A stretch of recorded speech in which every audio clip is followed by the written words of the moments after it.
fast forward a bit to, even last year where, some would say it was the toughest years in real estate. You still walked away with awards. You still did better than my previous year. So again, I also had to work like 3 times harder. Right. So even though I did better last year than I did the previous year, which is in the hardest years, like the last 2 years have been one of easily the hardest 2 years they would say in the past 20 plus years in real estate. But again, I just knew that I just had to work harder. That's and it. what does that look like, working harder? What does that look like? So that's more phone calls. That's more events. That's being in people's face, to be honest with you. So whether it's on social media, whether it's calling my past clients, center of influence, that is door knocking, that's open houses, that is we tried everything, bro. We just did anything to get in people's face. Yeah. Constantly calling them, having conversations. You have a great pie empire. Yeah, so the pie empire.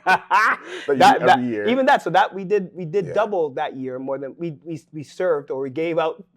I think. So what is this pie empire I'm talking about? Anyway, so we do pie deliveries for Thanksgiving. So Thanksgiving, we got an idea from our broker. Somebody was doing pumpkins. They were giving out pumpkins to their clients. So we decided to do pumpkin pies because, to be honest, our people are not really like doing carving pumpkin. I don't know that many people doing that, to be honest. They'll crush a pumpkin pie. Correct. Right. So we did the pumpkin pie.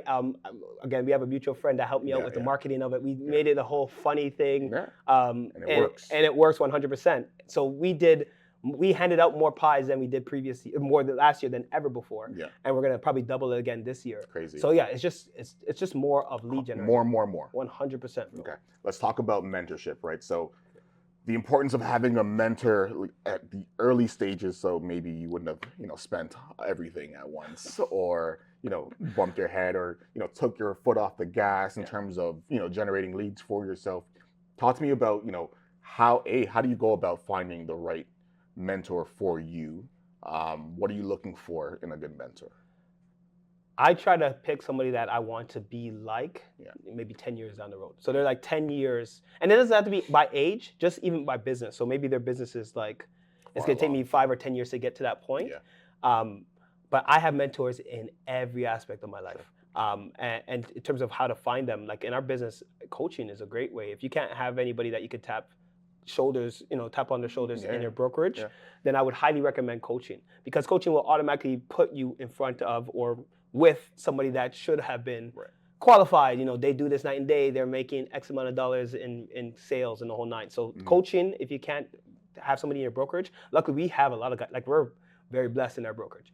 You are connected heavily, even with like the top team in our brokerage, right? Yeah. So we have great mentors that we can kind of ask, lean on, and they're completely open. Yeah. There's no gate.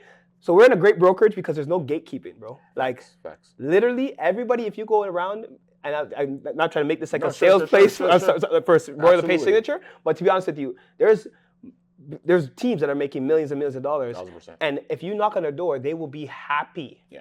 Completely Funny open. Thing about that, it's the guys and gals that make the most money, they usually want to give back some sort of information to the next guy. 100%. Right? So being afraid to ask, you're doing yourself a 100%, right? So it's just one of those things. And that's exactly it. And then I take it now from me, like, I'm like, if there's anybody that wants to know anything from me, which I feel like I'm nowhere, to be honest with you. Genuinely, I really don't feel like is humbling, but I'm completely open, because I know that there's others that are higher than me that are willing to open their doors for me as well. So I think that's a big thing. If you can't get it through coaching, then you tap somebody on their shoulder from your brokerage. If it's, again, I have coaches in for spiritually and even marriage wise. Like, we have different mentors that we have in our life that can walk us through it. So right. You're a Scarborough kid. Through and through, bro. But you want to know what's funny? It's controversial, because I was born in Finch. Sure. Raised in Driftwood. Right. And then from grade 5 to now, the grade 5 and on, that's when you're developing, right? Correct. So because I did a little bit of elementary and middle school in Scarborough, I rep Scarborough 100%. Right. So you're a Scarborough guy, right? Naturally, people in Scarborough, mom gets the house, they move a little more east. You're now in the Durham region. That's usually where you're servicing right now. Are you working around, the west side as well, the Bramptons and Saugas? You'll take it if it comes, but you're farming. You're farming the Durham region. Why do you feel like Durham region is the place that you want to live? Durham is, I love Durham, to be honest with you. And you're right. Most people, if not everybody, from Scarborough, Kind of they migrate east. Yeah. So the same thing is when we're like, if you live in Finch or you live in North York, you migrate west, Mississauga, Brampton, those exactly. areas. So no, Durham is easily, like hands down, the most affordable region in the GTA.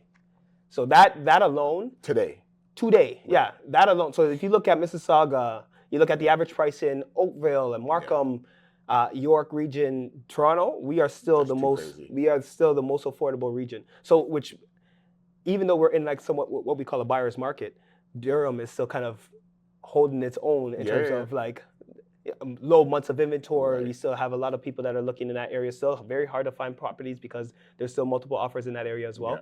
I love Durham just for that. So there's obviously the fact that it's affordable, and just the vibe. Like it depends on where you are. Like obviously you could be in Pickering, you could be in Ajax, I like Whitby.